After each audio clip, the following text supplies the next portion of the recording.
What the hell are you doing? Put that weapon down now. Just as the man pulled the trigger, the bullet failed to fire as expected. The reason he dared to point a gun at a high-ranking military officer inside the White House was to clear his own name. As a member of an elite special forces unit, Bob would replace the firing pin with a shorter one every time he maintained his weapons. Aside from Bob himself, even professional equipment would have a hard time detecting it. This habit precisely proves that he could never be the assassin who killed the president. The clues he found showed that all the evidence pointed to the colonel sitting beside him. However, the colonel seemed completely unfazed by the accusations. He firmly believed he had already erased every trace. Unexpectedly, someone suddenly brought out a set of photos, clearly recording the atrocities the colonel had committed in Africa. But even with such solid evidence in front of him, the colonel remained calm. Even the chief prosecutor was shocked by his madness. But this was not an international court, and with these pieces of evidence alone, they could not bring him to justice. They could only watch helplessly as the colonel arrogantly walked away in front of everyone.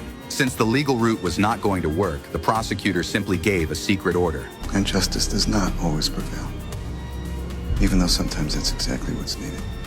It turned out that the reason Bob had been framed was because the colonel had come to him earlier. He brought a Congressional Medal of Honor, the nation's highest honor, along with a mission Bob could not refuse. Through intercepted encrypted communications, they learned that someone was planning an assassination from 3,000 meters away. Facing a top-level sniper like that, they needed Bob to rejoin the fight so he could predict where the assassin might appear in advance. But Bob had already lost all faith in them and had no intention of returning to the battlefield. However, the colonel had come prepared. He used Bob's duty as a soldier and his sense of social responsibility to easily stir up his patriotism. Before the colonel left, Bob took a photo of the vehicle's engine number, and this cautious move later became the key to his comeback. After that, he took out the sniper rifle he had not used in a long time and placed a can on the other side of the valley to test whether he could hit the target from 3,000 meters away. With a gunshot, the can shattered, proving that a long-range assassination was possible. But after being betrayed 3 years earlier, Bob had to be careful with everything he did.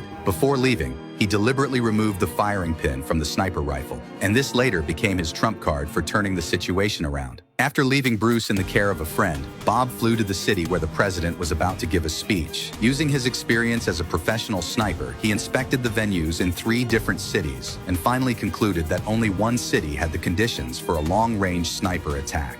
Baltimore's narrow streets would affect the airflow. Washington's dense buildings would limit the shooting space. From the killer's point of view, Philadelphia was without a doubt the only feasible location for the assassination. There were as many as 6 unobstructed shooting positions, and every one of them was within effective range. The colonel highly praised Bob's analysis and used the opportunity to suggest that Bob take a position at the command post to oversee the operation.